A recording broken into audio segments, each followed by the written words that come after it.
Good morning, everybody. Hope everybody's feeling good. It's Tuesday. It's no longer Monday, so you don't have the Monday blues. Um, Today's interview is going to be with Michelle Loud. You may remember Michelle from being on a interview prior to this one on Royalty Show. Um, Still waiting for her to show up. I texted her this morning, so I know she is coming, but she might be running on CPT. So you know, you know. If she is running on CPT, I'll give her a little grace, a little. Like that much. Okay. So if she gets on and I go off, no, I'm not going to go off. But her story is quite an interesting one. Um, and from what I have gathered, um, a pretty heart wrenching one and quite hard a tough pill to swallow in the terms of reality. It doesn't seem like it could possibly happen to people. Um, but I think it does. Um, she's going to give her portion of the story when she does get here. Um, Corey did tell me she was going to be late. He was right. Should have listened to him. Should have started the show like 8:30. I mean 9:30 my time. Instead of 9. Or I should have told her be there at 8. It must be universal. I think it might be universal. It has to be. That's why we came up with CPT. I don't know how it is that we all manage to work the same way mentally, but we do. And the few of us like myself who function in actual normal time, we're the weird ones, I guess. I don't know.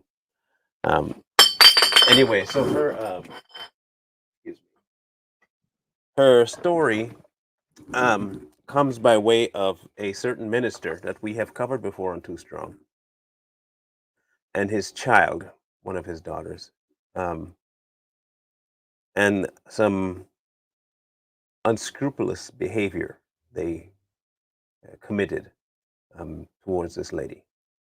Um, I usually gauge whether something's true or not by the way that people respond to the statements you make about them, um, or the lack of statement they make about it. Silence is usually the first step that they take when they know they've been found out. Anger is the next one. And then the most telling is denial. But it's not just denial, it's a type of denial. It's this haughty denial.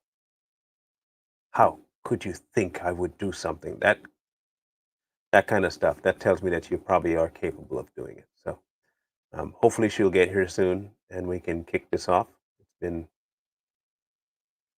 I'm pretty sure I got the time frames right. I'll text her while I'm here.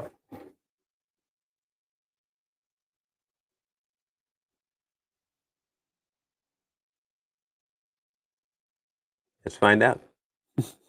we we gonna find out if it's a lost cause because I don't really feel like rambling about a non-particular topic.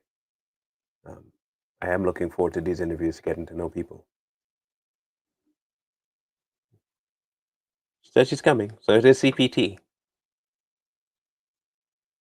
It is CPT.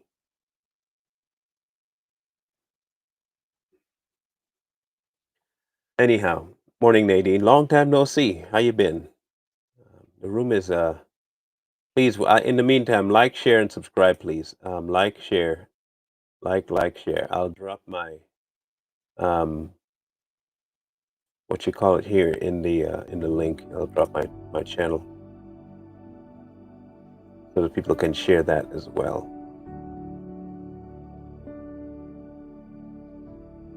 Da da da da da.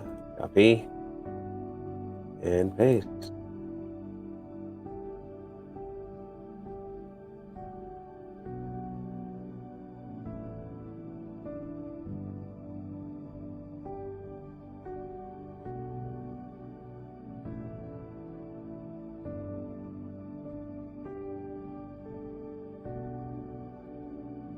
Okay, so she needs a show link. I sent it. Hang on 1 second.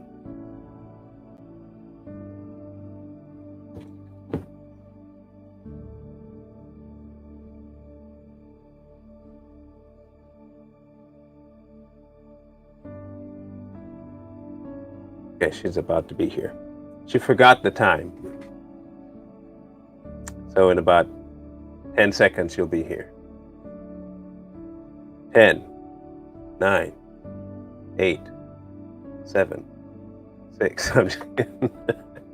Just give her a minute here. She'll be in. She's texting me now. So this Eastern and Central and Pacific time messes up just about everybody. So unless you deal with it all the time, you're not going to be up to the task of trying to keep track of it. So, you blat. Yeah, yeah. CPT is crazy. 3, 2, 1. She operating on extreme colored people time. Okay, just so people know, it's extreme CPT. This makes Corey look good.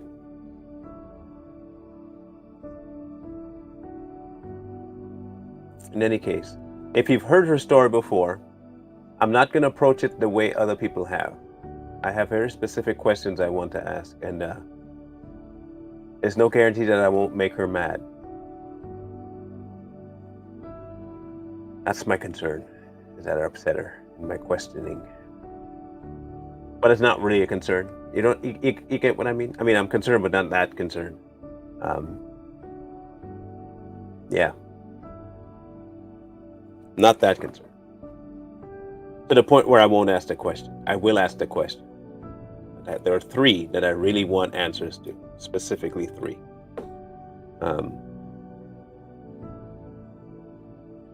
But I don't know if I will get the answer, but I have 3.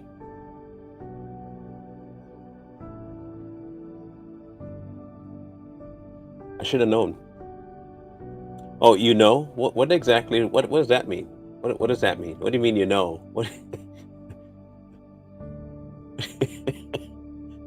What you trying to say, Lisa? What are you trying to say? You trying to say that I have a knack for poking a sleeping bear? Is that what you're trying to tell me?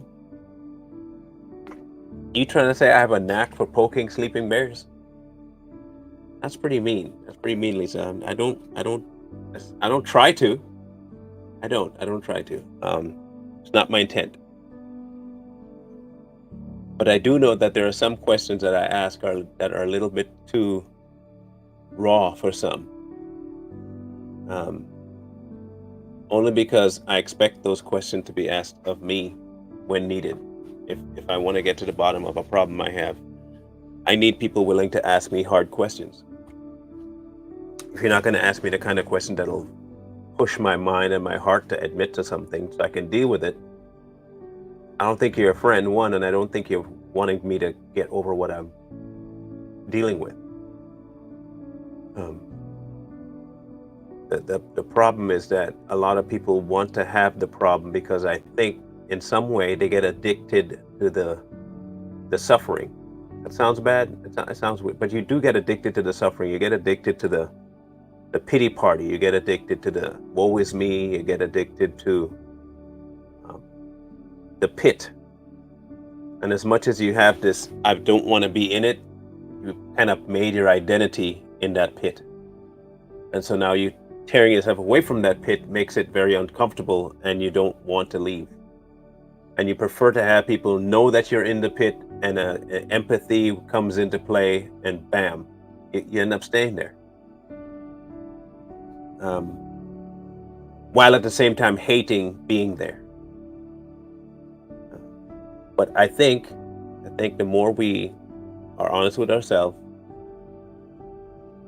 getting out of that pit is pivotal. Because you're robbing not just people, you're robbing yourself of joy.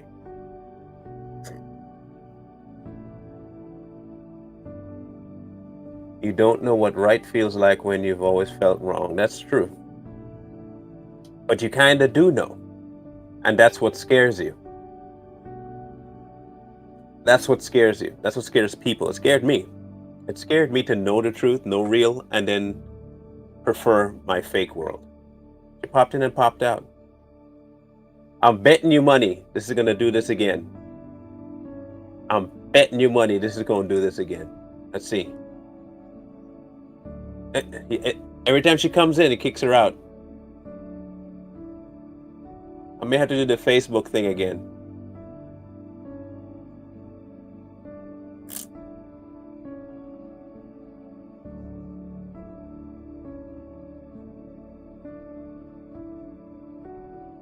Yeah, every time she pops in, it kicks her right back out.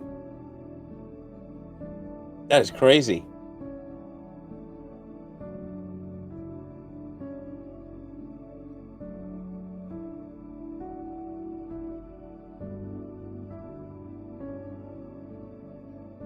Okay.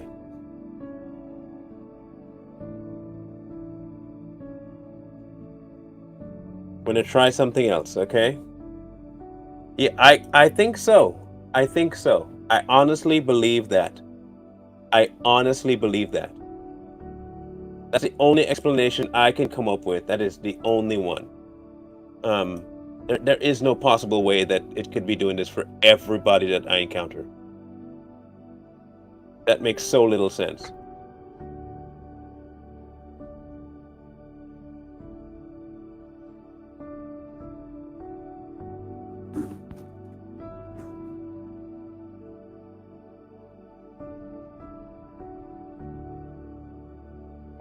Hey, okay, so I am live on another platform. So what I'm thinking I'm gonna do, you see in this ugly background, just ignore it, okay?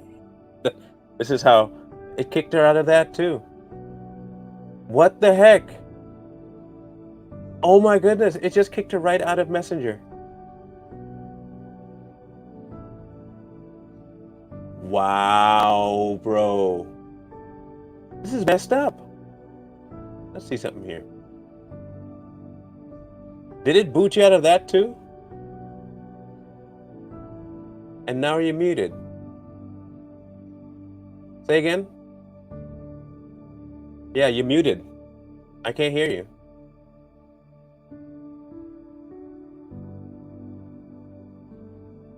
This is trippy. This is very trippy, people. I'm talking to her, but it's muted. Her stuff is muted now.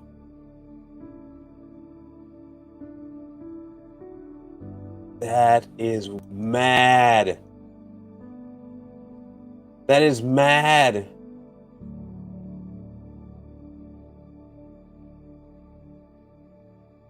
This is never okay. The messenger thing normally works. Let's see if it kicks you. Hopefully it doesn't. It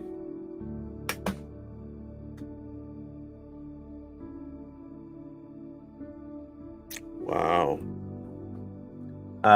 I have one more option. One more option.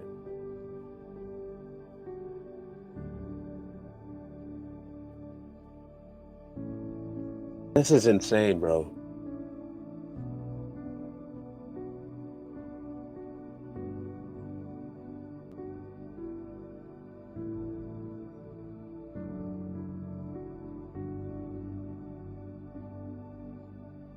That is messed up. Try and do it through Zoom.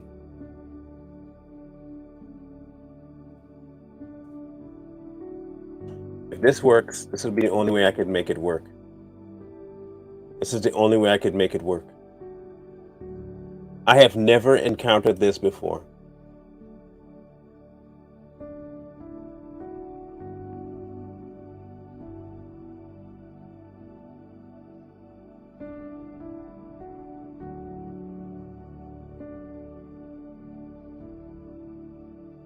I'm going to try and open a Zoom meeting and share the screen, and hopefully you guys will be able to hear her. That's the only other option I have at this point. Because other than that, I don't know how to have the interview. If it's going to keep kicking her out the room.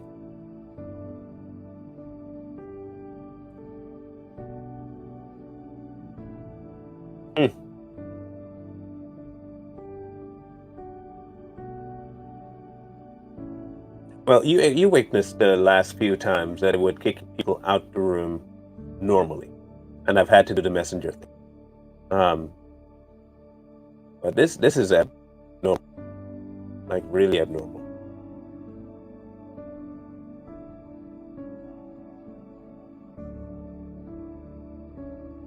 I'm going to get to the new meeting.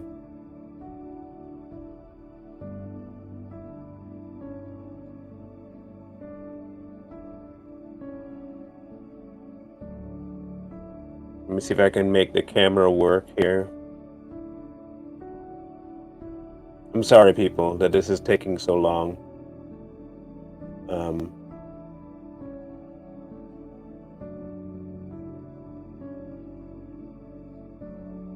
There we go.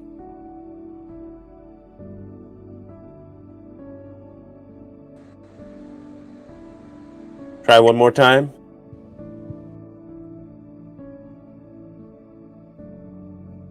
I'm going to have Corey look into this, honestly.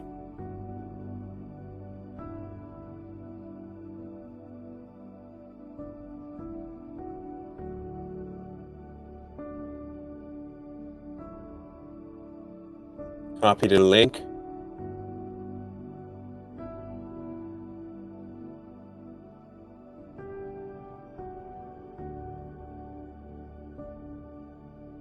I'm going to have to use that link there. All right, let's see if this works here.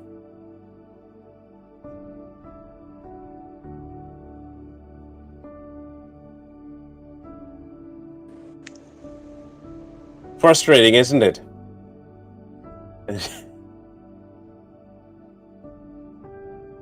Hang on, guys. Let me just give her a call.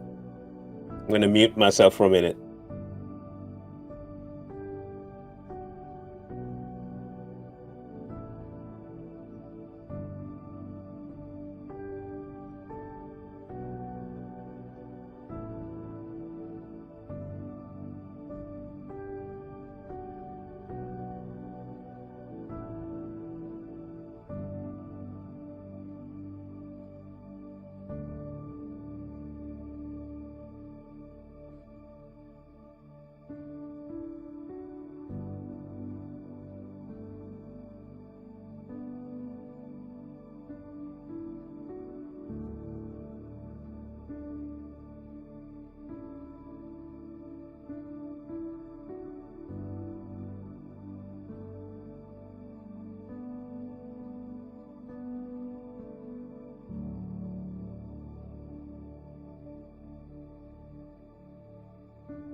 We're working on this, guys. Hang on just 1 second. And one more option.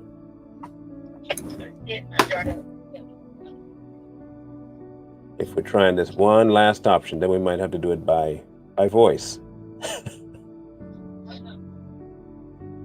Might have to do it by voice.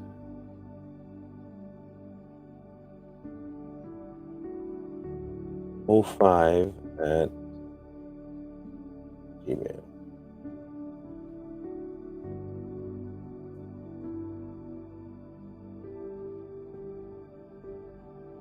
And then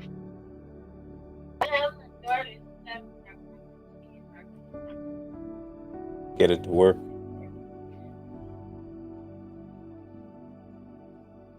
All right, I sent you the link. And we'll see what happens. So, guys, okay. Let me know if it works. Call me back if it doesn't. Okay. All right.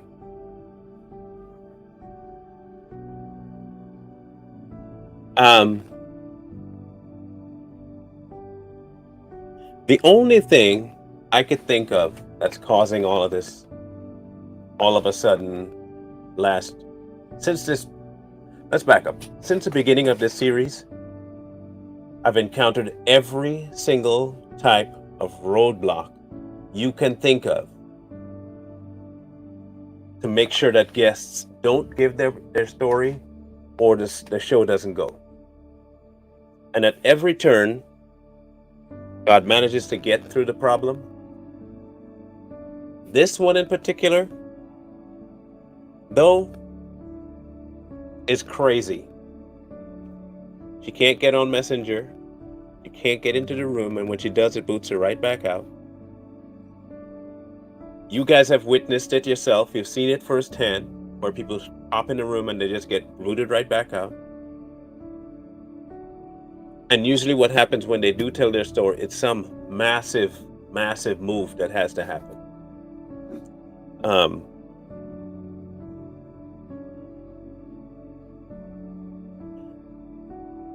I guess the only thing I can think of is, well, yeah, I guess I am, not me. He is moving in the right direction. But this should tell you something about your story. Those of you out there who are sitting on the fence about telling people how your life went and what your life has been. You never know how powerful something is until you share it. And sometimes the reason you're being silenced or being told you shouldn't sell it, or you're telling yourself you shouldn't, is because you should. You should. Do not keep that stuff inside. If this should prove to you anything, is that you're not speaking because the devil wants you not to speak. The more silent you are about your journey, more wins he has under his belt. Don't do that. Don't do that. The fights you have in life and the battles you have in life are not just for you. They're for people. They're for others struggling with stuff you struggle with. They're for people who've gone through things you've gone through. It's not just for you.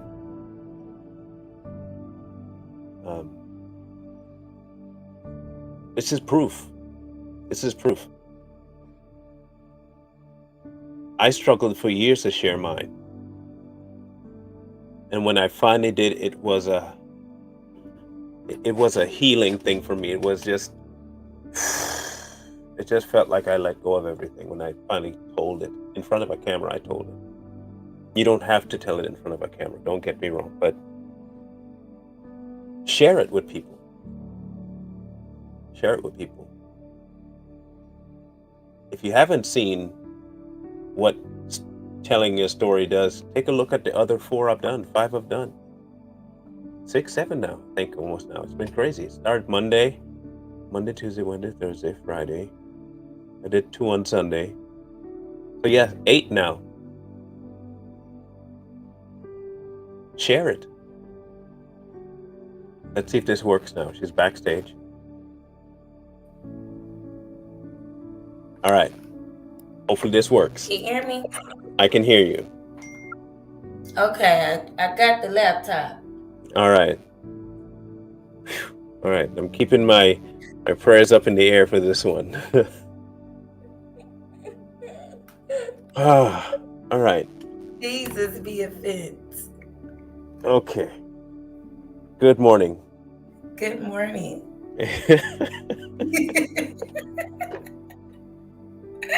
Wow.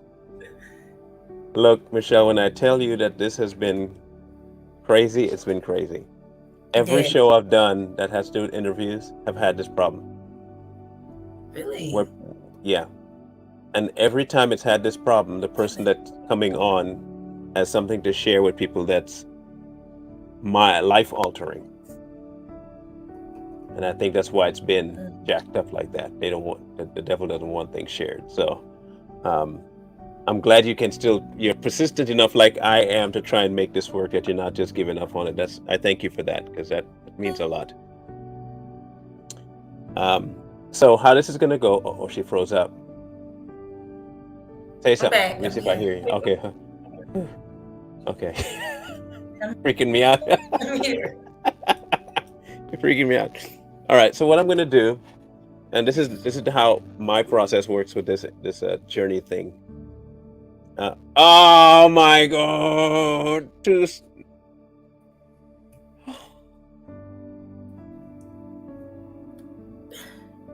it doing it again? I'm here. It's just we're gonna get through it. Okay. I don't know. Wow. Okay. I'm going to leave you on the screen for about 2 minutes, okay? So if you can break it down to 2 minutes, just give a slight synopsis of your story in 2 minutes. Oh my goodness.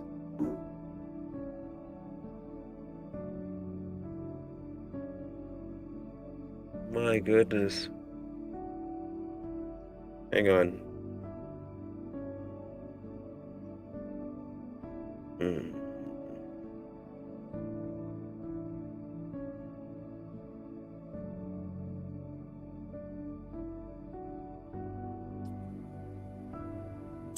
All right. Oh man, I'm Okay. just not gonna touch anything. Don't boot you again. Yeah, I'll give you No. 2 minutes to share your story. Just 2 minutes, a short synopsis of who you are, background a little bit, and I'll come back on the screen. Okay? You're on the screen now. Let's I know. I'm off the screen right now. No, you're on the screen. Yeah, I'm gonna leave the screen. Gonna give you your Okay. 2 minutes to talk by yourself, and then I'll come back on. Okay, now what you want me to Okay. say? Just give it a short synopsis of who you are and your story, real quick, real short, and I'll come back on Okay. and we'll dig into it. Okay? All right. Okay, cool. Lord Jesus, let's pray, y'all. This doesn't boot me out. Okay. My name is Michelle Lau. I am a mom of 5. Um, I'm currently, I've been fighting for my 4th born son, Jason Lamont Caleb Brown, who Bishop Jake started Cora Coleman changed his name to Jason Gabriel Coleman. I've been fighting for him since legally in court since 2016. He was about 2 years old at the time. To make a long story short, I was battling depression during that pregnancy, which transcended into postpartum depression. And I went to my friend, I'll say the last month or so of that pregnancy, which was Cora, just for help and for guidance. And she completely took advantage of my state of mind, my state of being, just everything. And I didn't know at the time that she was not able to produce children. And it just kind of went from there. While I was thinking that she was there for me, she was really plotting and planning her way to take my child from me. And no matter how many times I told her that I didn't want to give him up for adoption, that this is not what I wanted to do, she found a way to spiritually manipulate me, coerce me, and put me under duress to take my child, to the point where she had me go through an exorcism. She had me locked in her closet. I mean, not her closet, but her husband at the time ran this office telling me that if I didn't give her my child, that she would take him from me. She had a lot of people working with her to work against me and what I wanted. And I think for the most part, she succeeded until God drummed up something in me that I couldn't hold in anymore. And on May 18th, although I had been telling the world without putting a name on was enough, and I was going to come public with my fight, especially considering the circumstances that her husband was locked up for sexual essay. And it kind of just, it disturbed me to a point of no end. And I just said, I'm not going to be scared anymore, and I'm not going to be bound anymore by these shackles. And I don't care about an NDA. I don't care about a gag order. I don't care about a case being sealed. I'm going to speak up, and I'm going to speak up now, and I'm going to keep fighting for my child. And that's what I've been doing. And It's been a hard journey, so but we're here. Here, it's getting harder because now we got to share it in a different format. Um, okay, so I watched the interview you did with Royalty, Mhm. and I came away with a bunch of questions that I needed to get put out there. Um, Okay. you know that Too Strong has done a an expose on Mr. Jakes and Yes. his lying behavior, calling himself a pastor when he should more pass the torch to somebody else who knows what they're doing. That's just my opinion about it. But um, I had three questions in particular that I want to put, and if it's not questions you want to answer, I fully understand. But if you feel the need to answer or can answer it, I'd appreciate it. Okay. Um, how many children do you have, and is it with the same person? I have 5 kids. Lord, I pushed them out all natural. And no, they're not. They do not all have the same dad. Is it individually all five have different fathers, or Oh is there a no, mix? Okay. no. No, we weren't doing Okay. that. We wasn't doing that. All my children um, were created and made in long-term relationships, and Okay. that's how they came about. But I have three kids that Okay. And Jason is the last of the Mohicans. He's the last one to show up. he's the second to the last. Okay. You have one more, a daughter. I have one more after him. That's Liam. Okay, a son. Yes, my Um, baby boy. what role has Jason's father played in this whole thing, and why has he not stepped forward to put his foot in the door when it regards to his son? Um, let's see. He wasn't there during the pregnancy. He wasn't there during the birth, and he wasn't there during um, the first 2 3 years of his life. And I think I can't answer that question for him of why he wasn't there. I can only base it off the conversations that we would have. Mm-hmm. And I think sometimes when you get with individuals, um, they can either you can either keep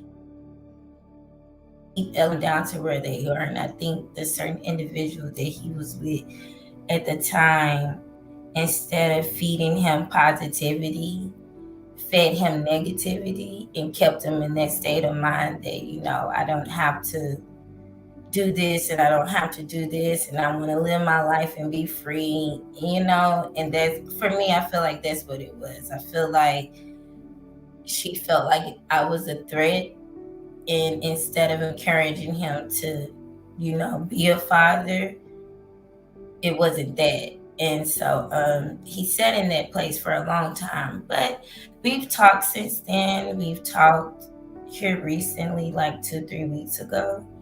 um he understands now the weight of what he did and how it affected me during that pregnancy, after that pregnancy, and going through those changes those first 2 years. Because if I had to be honest, a lot of my depression came from that, you know, not feeling like I was supported, not feeling like supported by the child's father and stuff like that. But now it's different. He is fighting, he's just not fighting publicly. And I have to respect that. That's his wishes. And I think he wants to get some things in order first. And I'm just gonna, just have to respect that. Um, was your goal in life ever marriage, or Absolutely. okay. Absolutely. what derailed that plan? Um,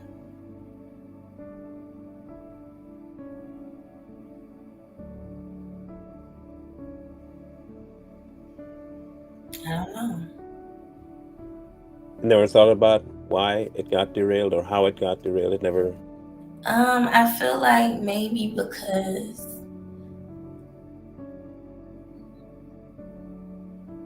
it's a thing called like unequally yoked, right? Mm-hmm. And I think that I was picturing my life or trying to force this certain life um,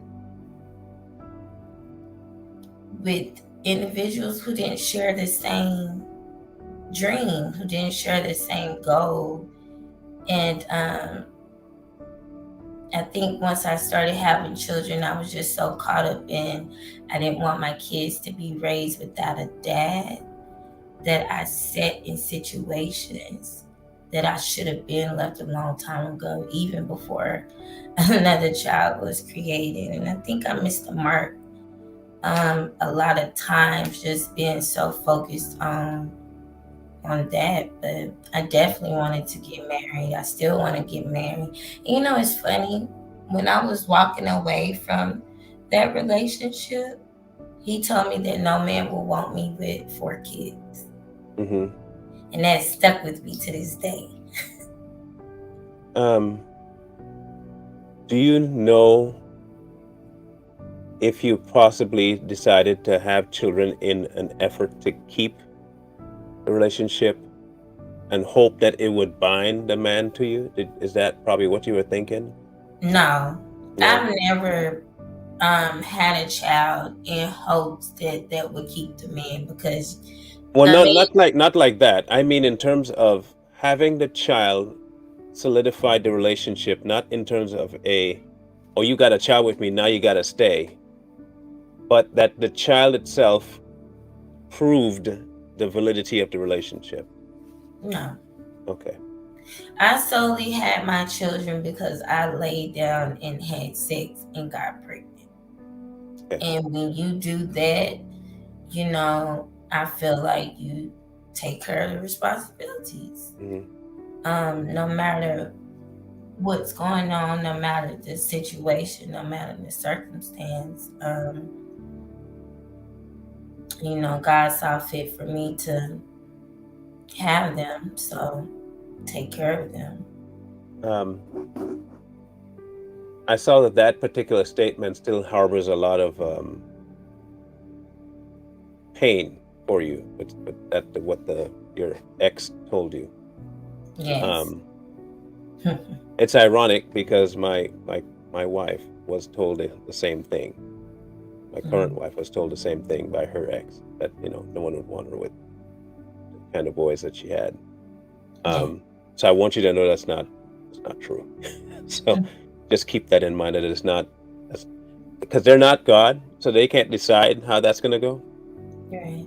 That's a good thing, is that they don't get to decide how he moves. So keep that in the back burner of your mind, that that's He all was what they wish. so So. angry because I didn't want to have an abortion, Hmm. and he wanted me to have an abortion.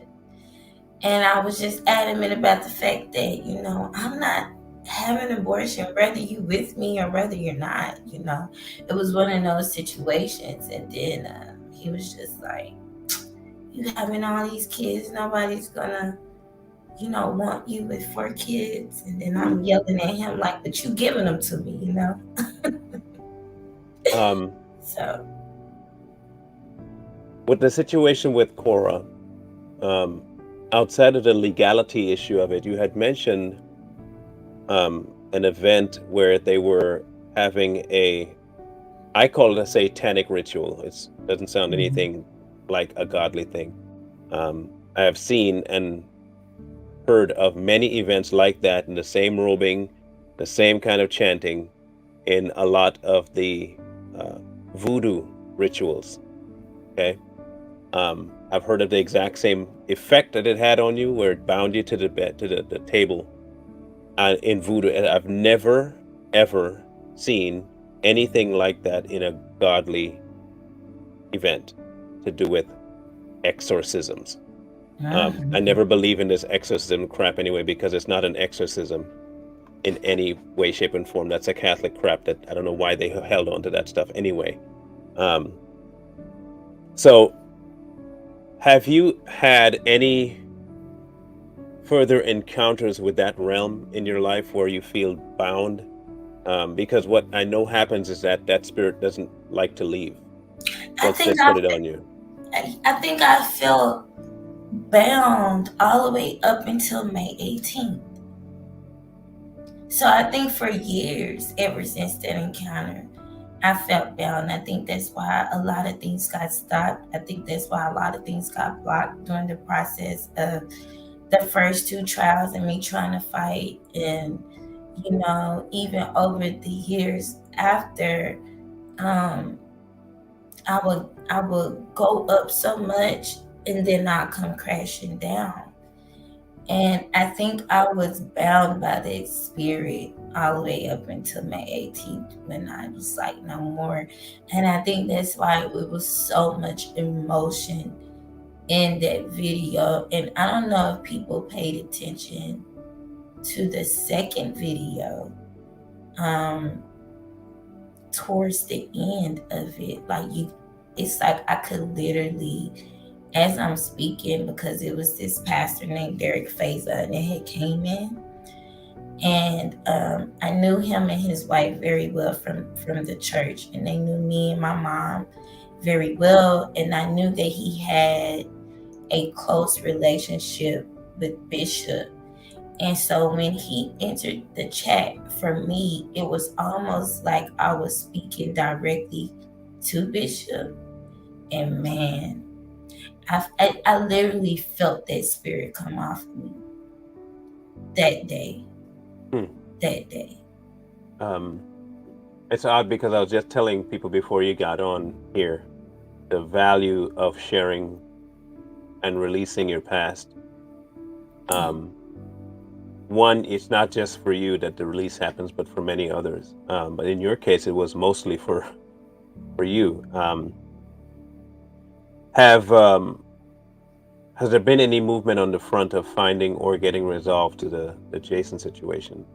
Well, the first step we had to do is unseal the case Mm-hmm. because those they're pretty tricky, and so the first step to do is unseal the case, and I have filed paperwork to get it unsealed. And so now we're just waiting on that. Once the case gets unsealed, then we can start, going in. But that's the first step. How did they manage to get a signature from you to sign the child over, or did that even happen? Yes, it happened. She scared me into doing it. Right? First, it was her asking me. Then, when I said no, then it went into the spiritual manipulation. And I still was saying no. And then, once I became scared, I was just like, I guess try to play into the idea to keep her at bay and try to figure out what I was going to do and how I was going to get out because I really felt really, really bound. And, but I still wouldn't give a definite answer, right? And so then it goes into the exorcism. And then after the exorcism is, well, right before the exorcism is her when she asked me to, like, offered me money. And I said no. And then she was like, what do you think the dad would take, money and just, go away? And I was like, no. And then that's when the exorcism came. And then after the exorcism is she, put me in a closet, manipulated me to get me over there with food, then pulled me upstairs to the office and basically frightened me. At that time I was in a very vulnerable state of mind. I was very weak. I was very weak minded. Um, and basically framed me and told me that those words take. I don't know, for some reason it did something to me, and I was just scared. It's the way she did it, the way she pinned me on the wall, and in the room, in the office, all the lights was dim and low, and she's in my face and she's speaking in this low, husky, like demonic tone. Like I can't even describe um describe it almost. And it was just like, if you don't give me Jason, I'm gonna take him from you. And she said it just like that, but it was like a little bit deeper. Mm-hmm. And it scared me outside my mind, because here I am, she knows all my secrets. She knows, you know, all my downfalls. She knows all my struggles. She knows, what I'm facing, what I'm enduring. And I know that she had the power to get the youth pastor at the firehouse fired by her dad, that she had her dad's ear. And so I was really scared. And so from that, I remember it was Jason's birthday, Jason's first birthday. And the day before his birthday, she hit me up and asked me to come over again, that she was cooking. So I came, and we're chilling. Even after the exorcism, you still went back to her? Yes, because you gotta understand where I was mentally, Yeah, I right? mean, I just wanted to get the timeline right. Yeah. Yeah, even after the exorcism, right? Because I didn't know at the time it was an exorcism. I didn't know what was going on. You don't even know what they were exercising. No, Okay. absolutely not. I didn't understand it. I didn't know what was going on. And I didn't even know that they were going to be doing that to me when I entered that house, because it was a Sunday after church. And so yeah, I went back, and the day before his birthday, I went to her house and we were chilling. It was me and my other kids, and yes, I do have custody of all my children outside of Jason. But it was me and my other kids and my youngest son father. And was he there? Maybe he wasn't there. I can't remember if he was there or not. But I went over there, and then the next morning she gets up and she was like, Michelle, come on, we have somewhere to go. And I'm like, where do we have to go? She was like, we have to go down to the office. And I'm like, I go down to the office. I'm thinking maybe she has something that she has to do for her and her Faith in It series at the time that she had going on. So I'm just like, okay. So we get up, we get in the car. It's me, Cora, Brandon. And we're in the car, and I'm in the back seat. And she's up there talking. They're both talking, and they get to talking about Jason and how much he deserved better, and he deserves stability and all of this other things. And it gets me in my emotions. It gets me to thinking like, yeah, he does. Because at the time, it's not that I couldn't provide stability. It's that people wouldn't give me a chance because of my background, right? So she used those things to play on me and my emotions, and I'm in my feelings now. I'm thinking about everything that I'm facing, right, while still trying to raise my children. So she's in this whole manipulation monologue, is what I call it now. And so we get to the office, Faith Johnson office. Um, and then it became clear to me what was going on, what was happening. Then I understood, her calling me over there for food, and the conversation on the way to the office. And then we get there, and I'm seeing the notaries. It was like three notaries. And then Faith Johnson comes. It was no prior meeting with Faith Johnson, it was no prior conversation. I did not have a lawyer present. I did not have any type of covering legal representation for me to fully understand and fully be aware of the paperwork that I was signing. And I remember sitting in that seat, and it's like, how you on the TV shows where it's like they like you can hear everybody else around you talking, but it's like you're zoned out.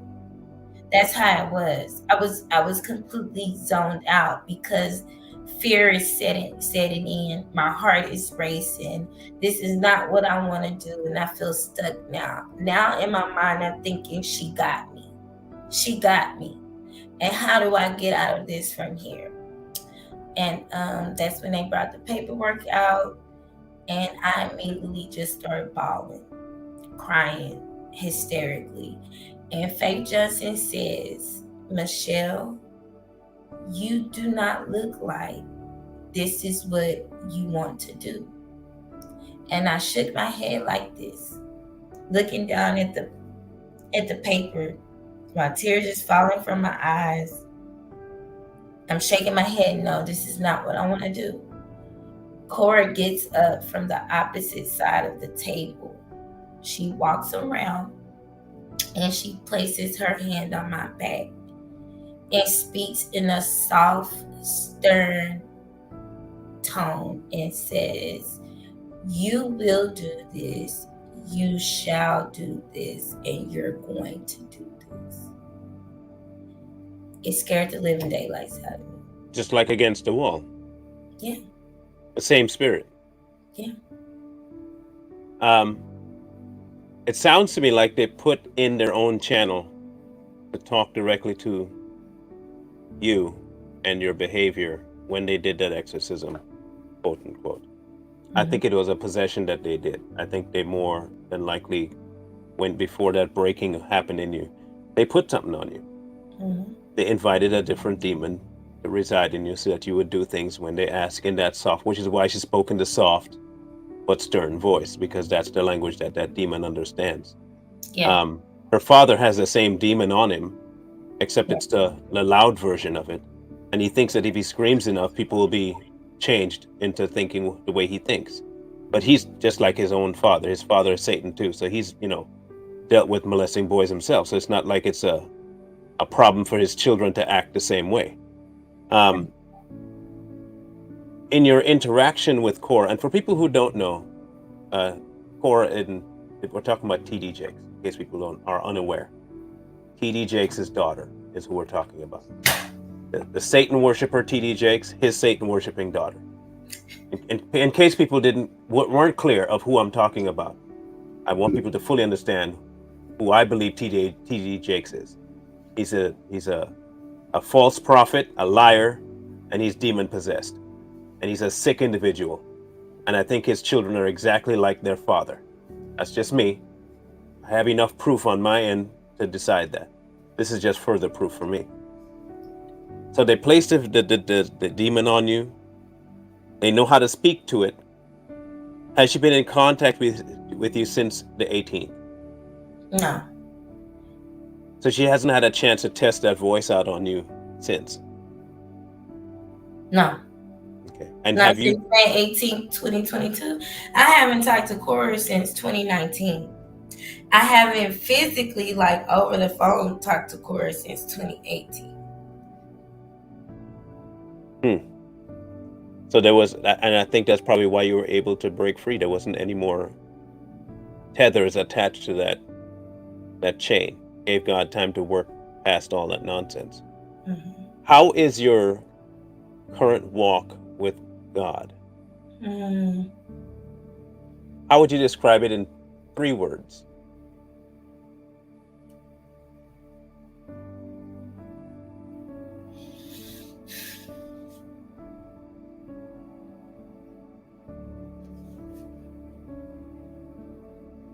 You can be as frank as you want, Michelle. It's fine. You can let it go too.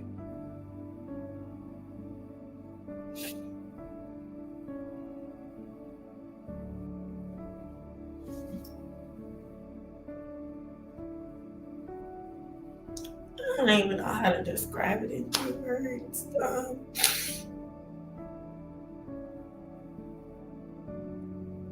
It's been very testing. I almost gave up, and I was so mad at God for a long time.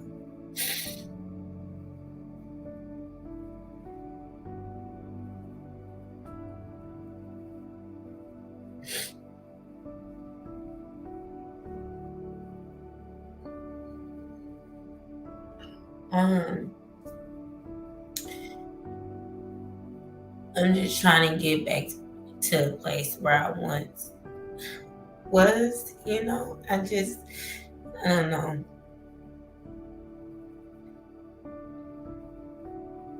I was mad at God for a long time because I didn't understand why things kept happening to me and why I had to go through so much and why I had to deal with so much. I almost felt abandoned and not loved by Him.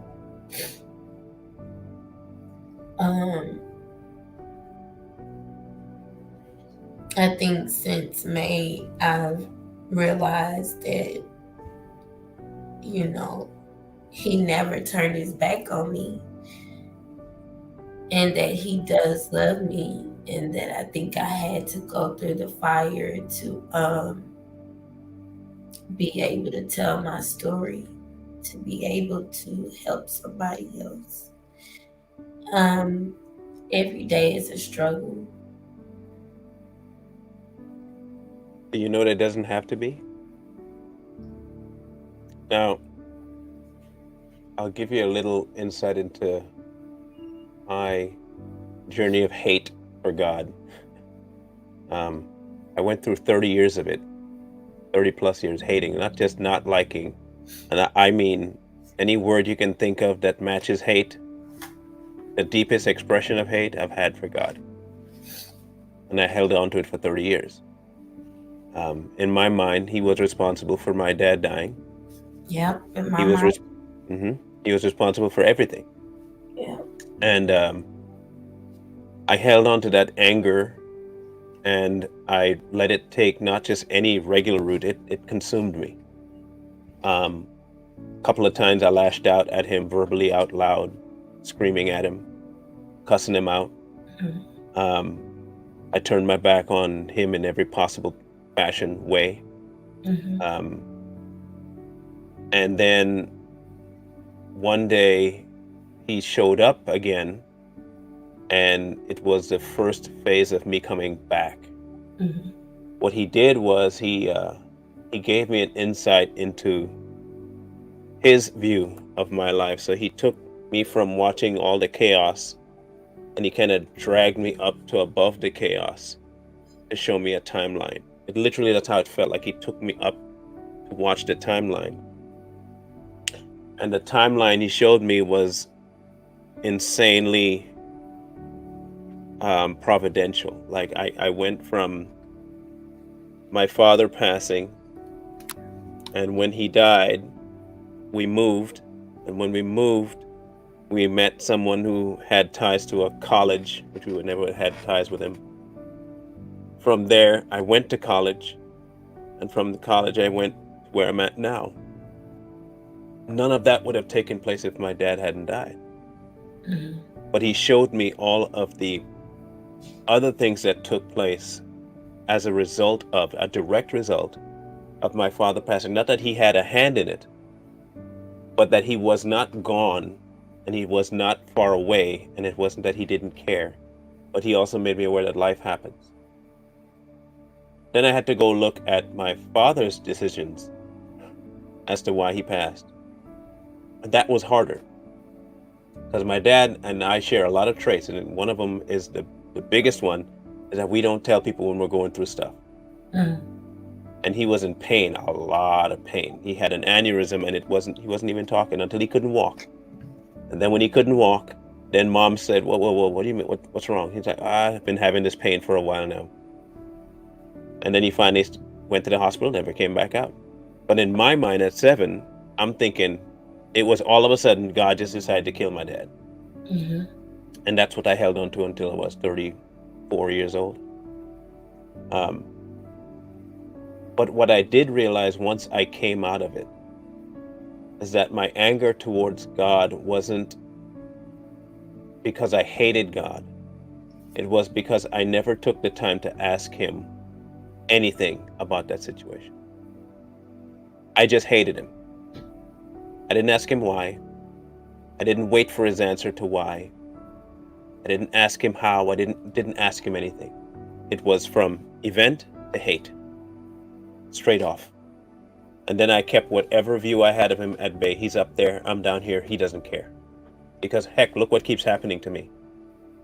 Look at this, look at that, look at all the crap I'm had. Look at all this. It has to mean, since he let my dad die, this has to mean he doesn't care. And then when I finally talked to him, it showed me that he never left. I was the one that kept him at bay because I had this hate of something that he was never even responsible for. Mm-hmm. You are going through a lot. But if anything that exorcism showed you is that God's not responsible for it. The devil's responsible for it. The evil one is responsible for it. And what he does is come to take as much joy as he can from God's people. He finds more pleasure in that than he does in killing you. Your death means nothing to him as much as your suffering does. Mm. But you can put yourself through more suffering by not talking directly to God about your suffering. Right. I know that you want your child back, but maybe the direct approach isn't the best approach. Maybe the only person that can get your child back is the one person you've kept at bay. I know, right? Maybe the best lawyer you have is the one lawyer that you haven't hired yet and you haven't talked to directly about the case. And he wants to know about the case. He wants to be part of the solving. He wants to be in on it because he really is the only one that can solve it fully. But you seem to be in a place where you have the want to trust God, the want to have him in there, but the reluctancy to do it because you are unsure whether or not you can. Is that about true?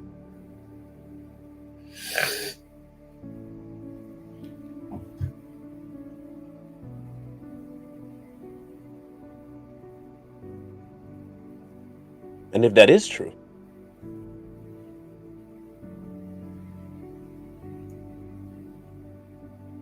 is he really God?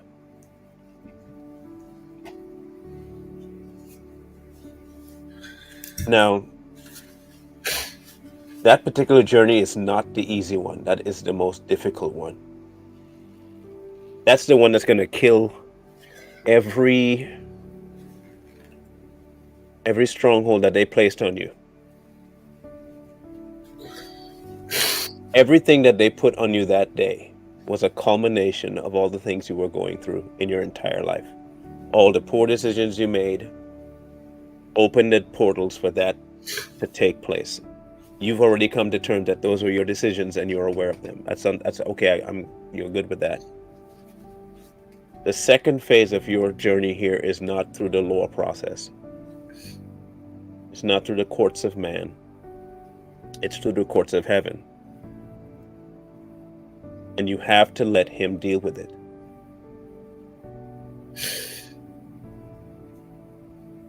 But he can't deal with it if you don't bring it to him. And he can't deal with it if he doesn't know you personally. He has to know you. You have to know him.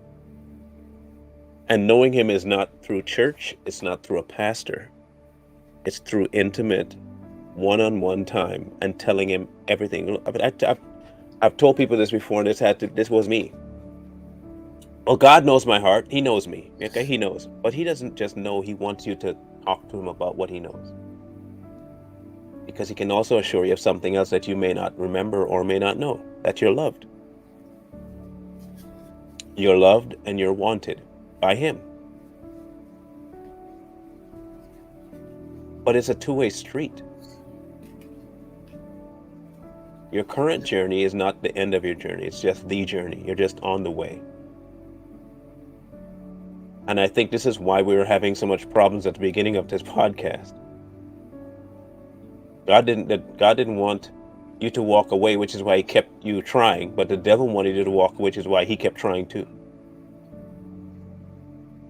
I have seen your story, and it hurts because I have 5 kids. 3 stepchildren, by the way. That said, oh, from a woman that a man told her, nobody will want you with those. Her brother is who said that to her. Nobody gonna want you with 3 children. And then somebody wanted her with 3 children. You don't let the words of man override what God has in plan and then make you not talk to him about his own plan. It's his plan. And for all the hate you might harbor from your father to this situation, to your relationships, to all of it, has zero to do with him. Zero. He didn't cause any of it, but you treat it like that because that's human nature. My suggestion, and this is just a suggestion from someone who's been on that end of the, I caused my first divorce. Me. Personally, 100% caused it, made it happen. And I had the choice to live with guilt over it and just dwell in it, or realize that, hey, if he said all sin is forgiven, then all sin is forgiven, and I just have to understand that he's forgiven me. You have to get to that point. Do you believe that God is who he says he is? That he is the forgiver of sins and he loves you? Do you believe that, or do you just think it? Is the question.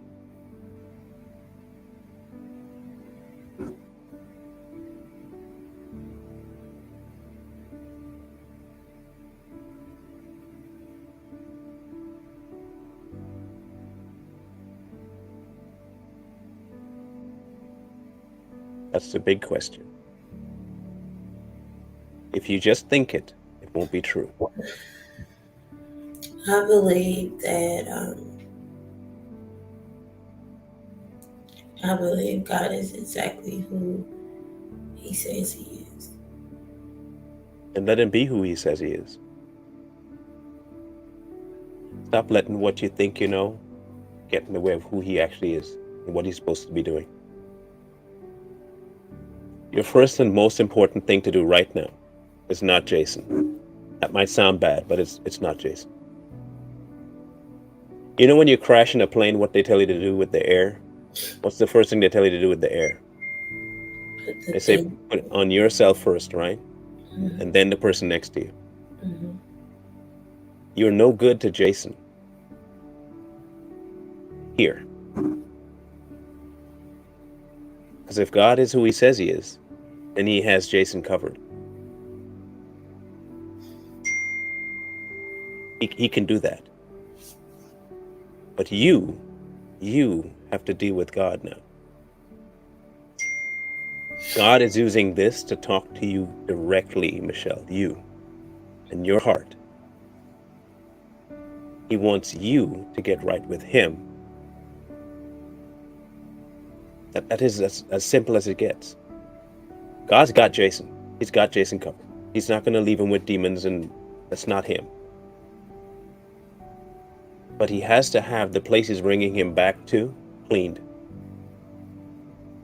And that's your heart. There's no doubt there's a motherly love there for you. And you have that. But God wants more. He deserves more. I don't even know how To get there. I'm Yeah, so angry. I'm so mad. I I'm know. so upset. And I'm not just mad at God, I'm mad at myself. I'm mad at my mom. I'm mad at my dad. I'm just angry because I'm not even a person that intentionally hurts people. I'm not even a person that goes out my way to bring someone down. I'm always loving, I'm always giving, I'm always there for everybody. I'm always genuine with who I am, and I'm always getting messed over. So now I've become angry, and now I've become bitter, and now I've become upset because I don't understand how a person can be so good and do so good and be so humble and be so genuine and catch all this heat and catch all this grief and this backstabbing and this. you, I don't understand it. you, I, I you, don't under I don't you understand remember? I any got the answer for you. justification because nobody is without sin. Well, there I was. know that what my intentions always are, Hmm. and they're never filled with, you know, jealousy and animosity and grief and none of that. I'm always pure and I'm always honest. And when I don't get that back, it makes me angry. It makes me angry. And then it makes me angry at God because how can a person be so good and do so good and preach and speak your word and then all of this happens? Do you sure you ready for the answer? Yeah. Um, are you sinless completely? No, I'm not sinless. Okay, okay. Do you remember a guy named Jesus? Yeah. Okay, he was sinless, right? Yeah. What happened to him? He got crucified. He got beat up. He got betrayed. He got backstabbed. He got left alone. He got verbally abused. He got physically abused. And you ask the question of how can somebody that does all the stuff that Jesus did get all the stuff that Jesus got? The answer is very, very simple and very, very straightforward. He is living proof that you're not guaranteed a smooth journey in this life. And that the things you're doing the stuff for is not for people to recognize that you're a good person. The things you do it for, which is why I tell you he wants to get to the heart of why you do stuff. The reason you do it is because you're doing it for somebody else who is perfect. Not you, not me, not your children. You're doing it for him. It's always going to go back to the reason why you do something. Because here's the thing, if we do it because we know we're good, and why are you giving me such grief because I've done such good things for you? Of course, you're going to expect the person to reciprocate and give you something good in return because you're expecting that because of who you are. But when you do it because of who he is, you don't need reciprocal behavior. You don't need the benefit of the person being nice. You don't need it. You'd like it, but you don't need it to be content with what you've done. You did it because that's what God required of you. And the person you're pleasing is God, not the person you're doing it to.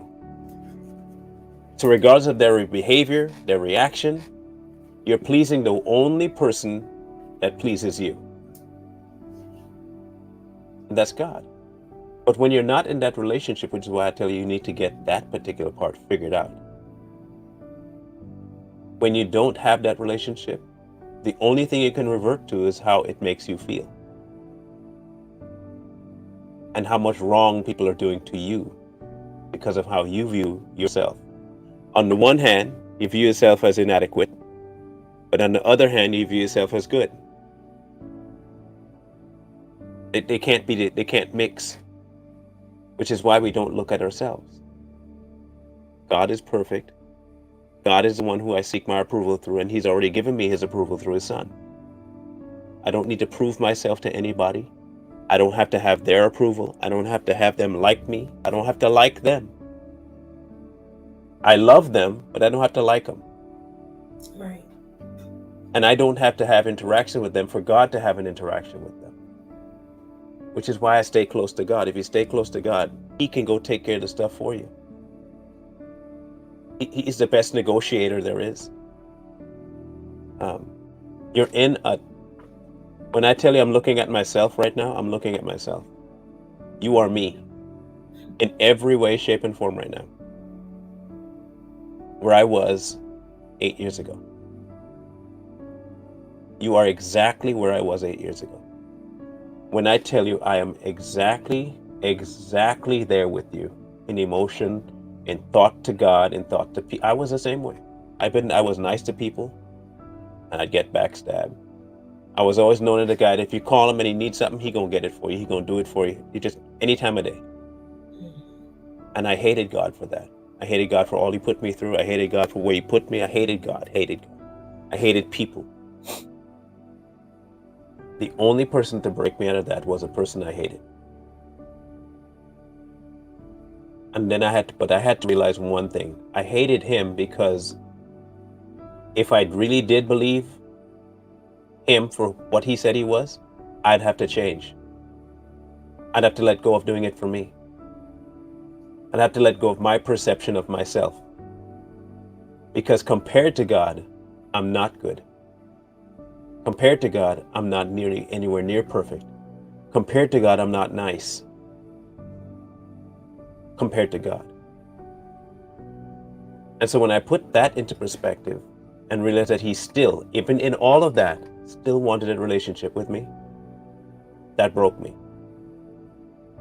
In all of my perceptions of being the nicest guy and it not being true, he still wanted me. And he was still there when I was cussing him out and screaming at him and hating him. He'd still love me. And he was still putting things in position for me to see him like today. Like today. He put this interview, not for me, not for anybody else in the audience. This is for you. This is him telling you, I am still here and I still want that relationship. He doesn't care how much you hate him. He doesn't care. He knows how much you hate him. Have you told him that you hate him? Why not? I feel like it's the appropriate thing to do. Oh, but you feel like hating him in your heart is better.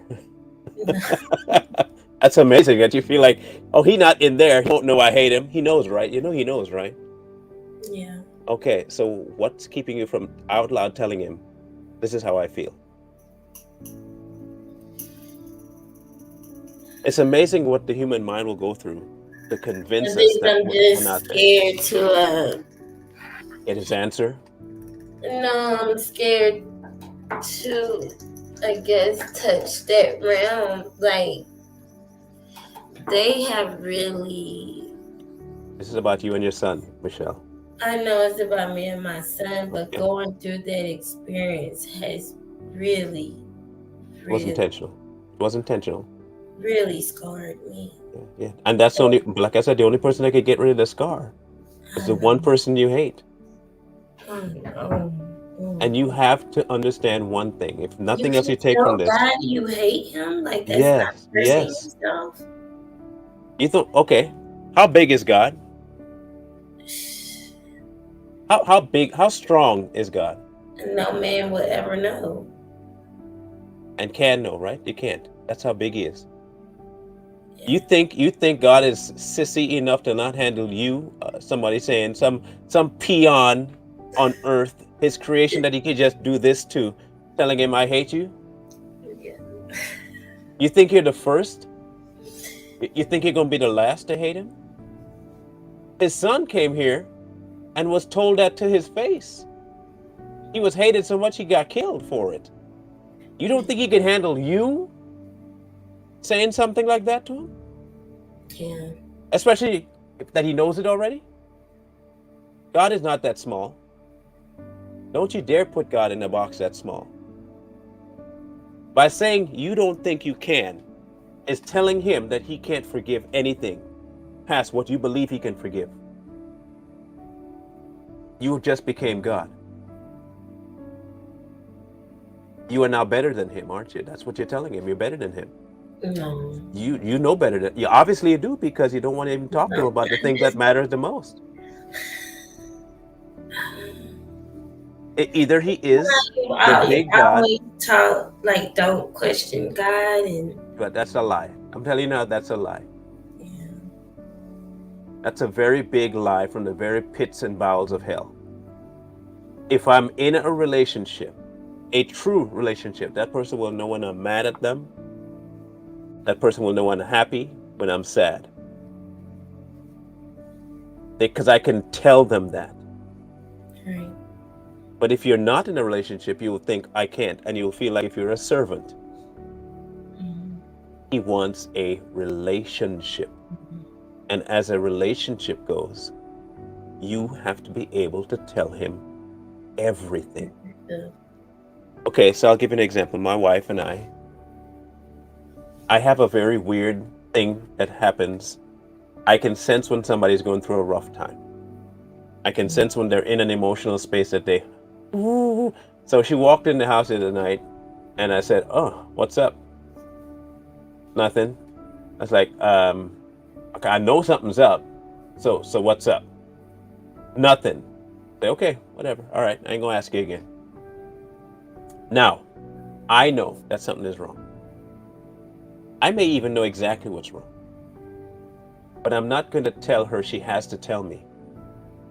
She has to get to the point where she trusts me enough to tell me, even though I know. Either I love her or I don't, and either she loves me or she doesn't. The love has to go both ways. He loves you enough to open the door, and you have to love him enough to walk through it. He is big enough to handle anything mankind can throw at him because he is above it all. He's bigger than that. He's bigger than you, bigger than the president, bigger than everybody. He's heard everything in your head already. He's heard everything in your heart. The only person keeping you from God is you.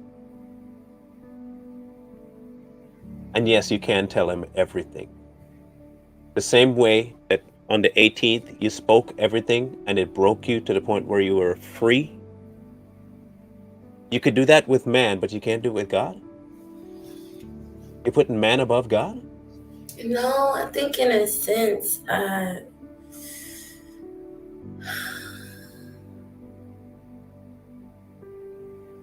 mean, because when I went live, it wasn't a thought. Exactly. It It's just, wasn't a thought. it wasn't a thought. You keep thinking about God. Yeah, that's Yeah, and crazy. that's the problem. That's your problem. See, truth is what drove you to speak, right? Truth. You had to get the truth out there. To man. To man. You had to get the truth out. But something's keeping But you from it's getting the truth out to God? I mean, I have said, and I feel like this is like a therapy session. It's really good. I have said at times, and I guess I haven't spoke it like verbally, but it's been times where I've said and just cried, Right. and I've thought it Mm-hmm. and Mm-hmm. cried. It's been times where I have lashed out, Mm-hmm. but never, you know, I guess never fully opened, never fully. It's like I'm scared to go Mm. to that place. I'm scared to really dive in those emotions because of, I guess, the fight Mm-hmm. that I've been in since 2014. Really, really since 20, 2012, 2011.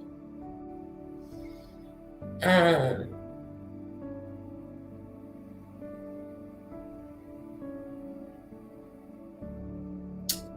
Hmm. it's just been hard to, I don't know. I'll tell you what I did. Maybe this will help you. When I told you I let him have it, I let him have it. One day, um, I really let him have it verbally, and I never really prayed out loud, except in church, you know. But I know I was talking to him directly, and I said to him, "You are the one that's responsible for every hardship in my life. You killed my dad, and I hate you for it. But for some stupid reason, I keep thinking you'll answer me." Mm. I didn't get a response that day. Meanwhile, in the background, there are things taking place where he was working. Um, and we were going to a church, and I sing a lot, and one person heard me say, "You should be on the worship team." And I was like, "Please, worship team." And forget that. That's how far gone I was, right? Right. The next week, he kept telling me, "You're going to be on worship team." And I knew it was him, but that never crossed my mind. Never, because I still hated him, right? Right. Um, and this was after I already told him, mind you, I already told him everything, and he's still talking to me. I let him have it, and he's still talking to me. I want you to remember that part. And lo and behold, I'm driving to work at 5:30 in the morning, and for some crazy reason, I put on a song, and it's called "Jesus We Love You," right? And it's on there, and I was done, or I should say, undone. Because the first lines of the song is, "Old things have passed away. Your love is here to stay." I was it. I was gone. I broke. Drove to work crying, drove home crying. The next day, same song, drove to work crying, drove home crying. And I finally asked him, I said, "What are you trying to tell me? Like, why this song, and just why? I already told you how I felt. Nothing's really changing, but I still blame you for all the stuff that's going." Fast forward again another couple of weeks, the worship leader calls me and says, "Hey, you interested in being on the team?" I never talked to the man about anything. Never spoke to him about any conversation I had like that. Not once. He just calls me out the blue. So I go in, and this is the first thing he says to me. "Do you have a song that's been talking to you?" Mm-hmm. It's like, I knew right then that he was reassuring me that regardless of how many times I hate him, none of my hate could change his love. Zero of my hate for him changed who he was and what he wanted and how open that door was. And the only person keeping me from him was me. He is big enough to handle all of what you have inside your heart. He's big enough to handle all of the words you can say to him. And he's big enough through all of that to tell you, "I love you. And I want nothing more than to know you." But you can't make that "I hate God" your excuse for not talking to him. And being content with the surface relationship of, "Yeah, I know God. I know who he is. I believe him. He put you in this life with the amount of troubles you've been through." I believe, this part is my opinion. to expressly have you understand what his son went through, even just a smidgen.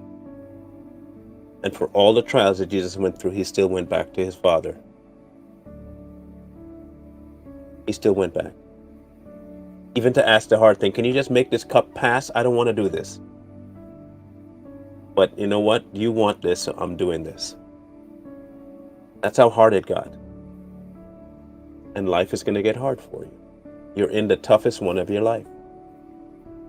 But you can't keep him out, because he's the only one that'll help you. I think he wants you to understand that he's the one that's going to get your son back, not the courts. Yes. He is. I know you're telling the truth. And I don't expect you to. I don't expect you that switch to just flip because I said something. No, it's not. Okay. Even leading up, see, I didn't even know we was about to have this this type of conversation. But even leading up to this conversation, it's this lady who messaged me and telling me somewhat the exact same thing, and then and this other lady named Lady Sonya messaged me and said the same thing. And then when I was on the phone with my godmom, she said the same thing. And then here you are saying the same thing. So it's not because it's like a switch. It's just, I think you broke it down differently than they broke it down. But when God brings a word, he brings confirmation. I do know that I'm not so far out of it where I don't understand and recognize what he is doing. And you're absolutely right. And I think I have to accept that, and I have to do the work that's required, no matter how scary or hard. Because I think for me, I'm just really scared to be open. Yeah. You know, people get accustomed to the pain, and I'm just really scared to go there. I haven't been there in a long time, like probably since like 2010.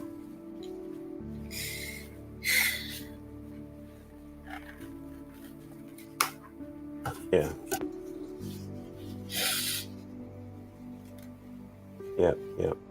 And then I was kind of getting back there in 2014 and 2015, and then 2016 came, and it was just all downhill from there.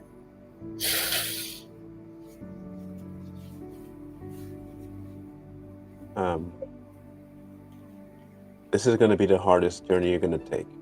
I want to prep you for it.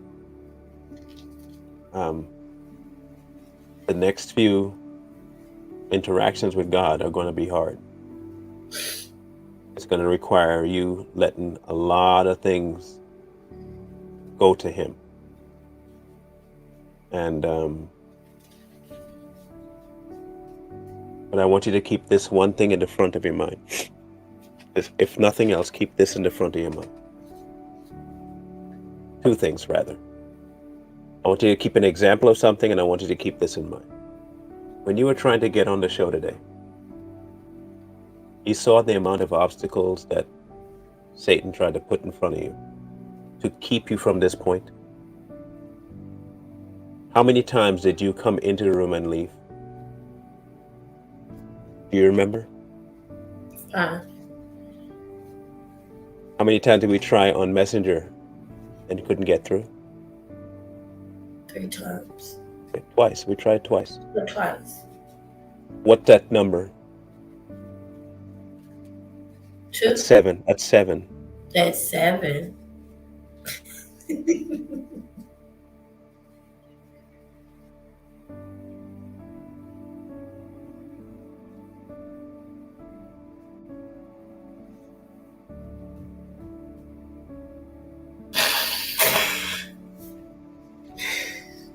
Seven.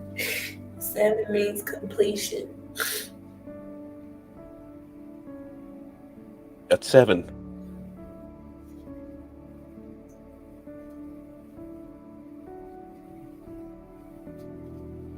And the thing I want you to remember as you're doing this is that there is nothing you can bring to God that He can't complete.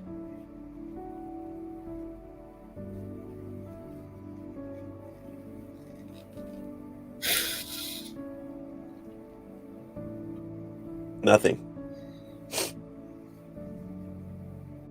Okay? Nothing.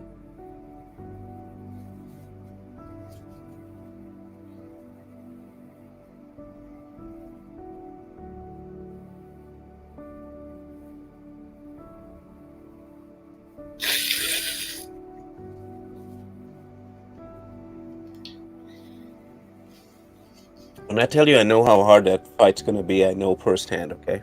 Firsthand. Which is why it's hitting me too, because I know what it's like. I know what the battle going on in your heart right now is telling you not to anyway. You don't know what's going to happen, and why would you do it? Why do you take that chance? Don't listen to it. Don't listen to it.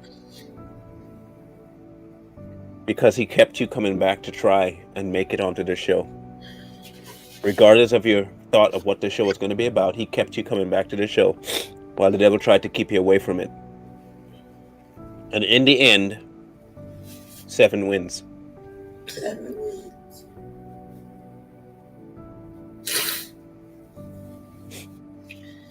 Man. 7 wins. He is trying to tell you that He's still wanting you for all that He has planned. And what He starts, He will finish. It doesn't matter what kind of hard road you have to go down, what tribulation you have to go through. He wants it done. And when He wants something done, it's going to get done.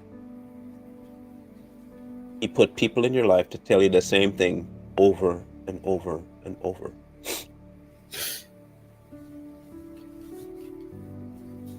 And the devil is trying to have you not hear it today. But he still made you hear it today. I never know how these interviews are going to go. I've never met you before. I don't know your history except for an interview.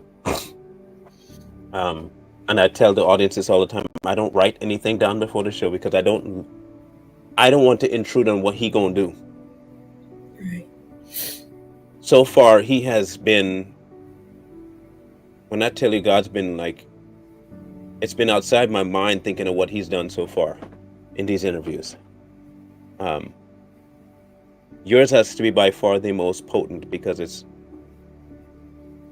for a lot more people on this earth are in that position where you are, where they subliminally, internally hate God, but they can't tell Him.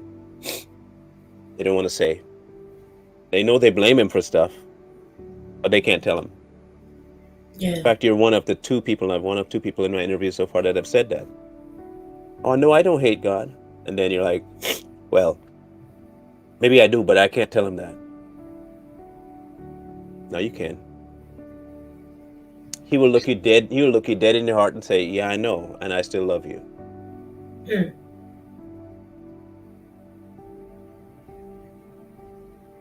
Yeah, I know, and I still love you. You remember, neither height nor depth, right, can keep you from it. You're in the depths right now, right? Where can I go from your spirit? If I go to the ends of the earth, if I hide in the mountains, if I hide in the depths of the sea, if I even go to the darkness, even there your light will find me. He has reassured us of this over and over and over in His word, that He does not just let you go. There isn't a place too far you can go that He can't reach you if you're reaching back for Him. When the sheep get caught in that one that gets astray, gets caught in the thorns, it's not just sitting in the thorns, it's screaming to get out. As dumb as sheep are, they still scream to get out. That's how the shepherd can know. where it's at. Mhm. And he goes, and because it's screaming for help, he'll get it out the bush. Mhm. You are screaming for help. Mhm. Just scream to the shepherd, though, Mhm. because he's looking for you. Okay?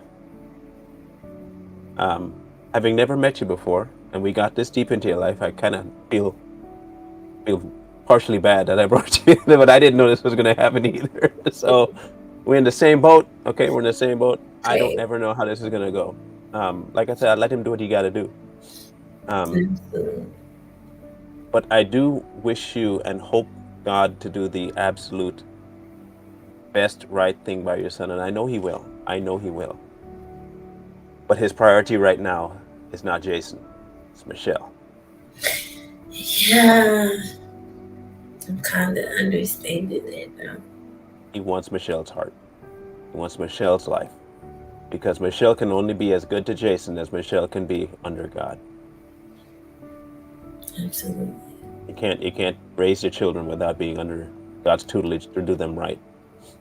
Absolutely. Um, so if you guys are not friends with Michelle, become friends with Michelle. I She know, needs right? as much encouragement in this next phase of her life as possible. Um, Encouraging her every day to make sure she keeps in touch with the author um, and finisher. That's what I think. May God fully have His hand on you, and He does because He's showing you now that He does. Um, Thank you for being persistent 7 times to join the interview, Hmm. um, and I wish you the best day possible with the rest of your children. Thank Um, but take some time out to talk to them today. you. I'm never gonna do that when I get off this call. I'm kind of scared, but I'm gonna That's good. do That's a good feeling. The devil also wants you to forget that he didn't give you that God didn't give you a spirit of fear. it. Yeah, he didn't. I'm not fearful. Mhm. I'm Just just scared. scared a little bit. Cause when you I go know fully to well what the you place, mean. it's just Mhm. I know what it, you mean. You are stepping in front of his throne at that point. yes. Yeah. And you Yeah. get this, oh Lord. Just understand that his face is Yeah, not anger, yeah, absolutely. and then that fear will dissipate. Yeah. It'll dissipate.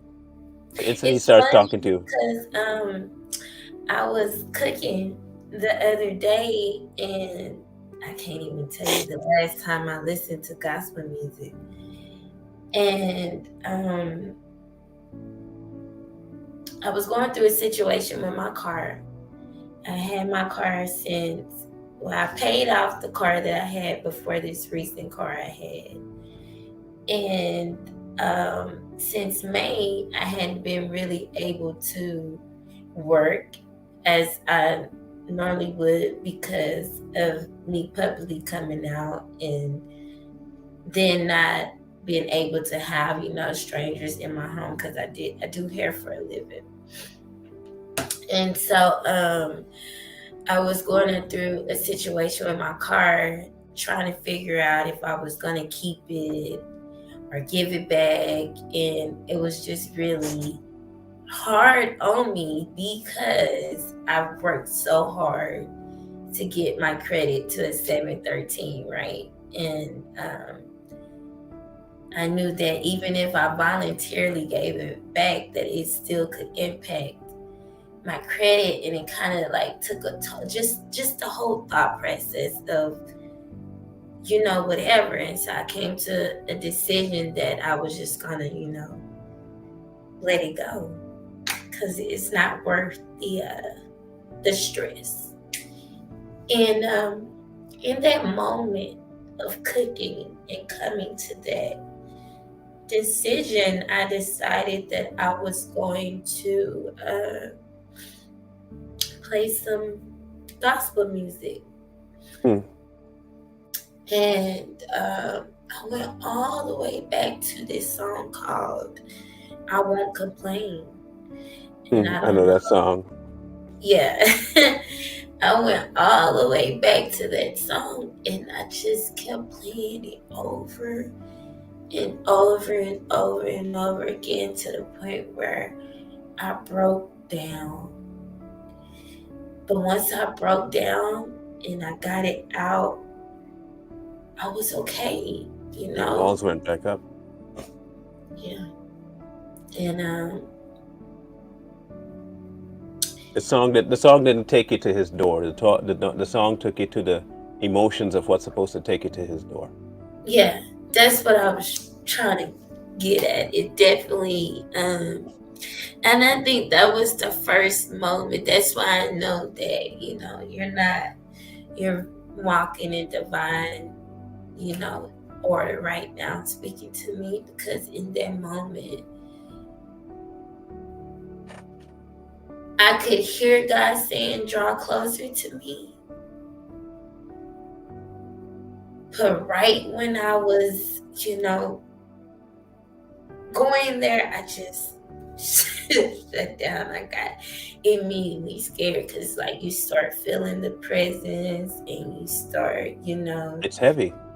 yeah. And I was like, oh no, I'm not ready for this. But getting up from that, you know, I did pray and I did ask, if you will just walk with me daily, I promise that I will make every stride to try to, get back to where I once was, because I was a worshiper. I was a person after God's own heart. I loved God so much, at a point in time in my life. And mm,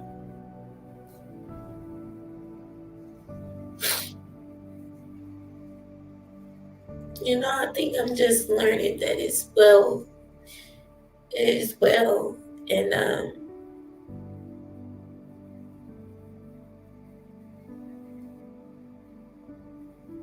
even when I can't see it, I still have to trust Him and give Him,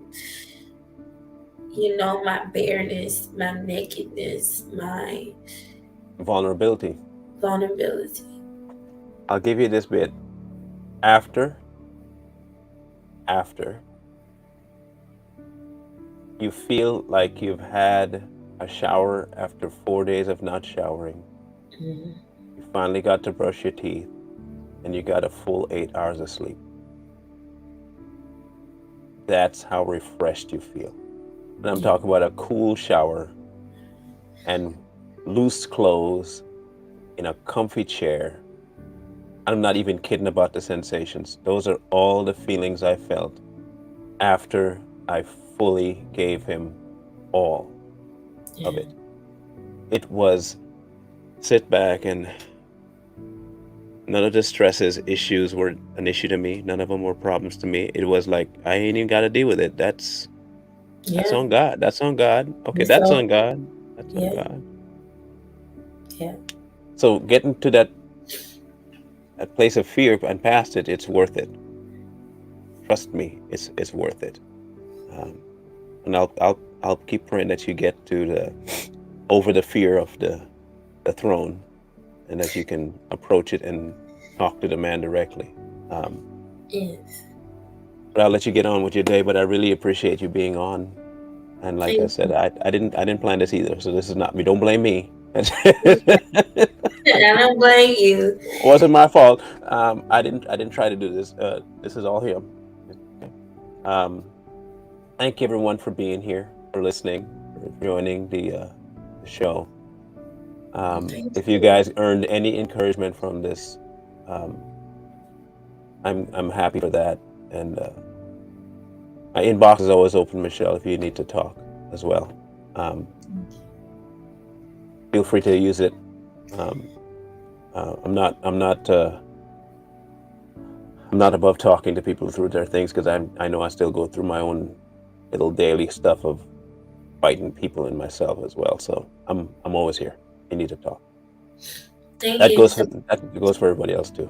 So, Thank you so much. And just thank y'all. And thank you for hearing me. Thank you for understanding me. you're welcome. You're welcome. Consider it affirmation that God is after you. And it's a good thing. It's a very good thing. So, as I usually tell people in parting, wisdom calls to you from the street. Please, please, please find wisdom. Peace.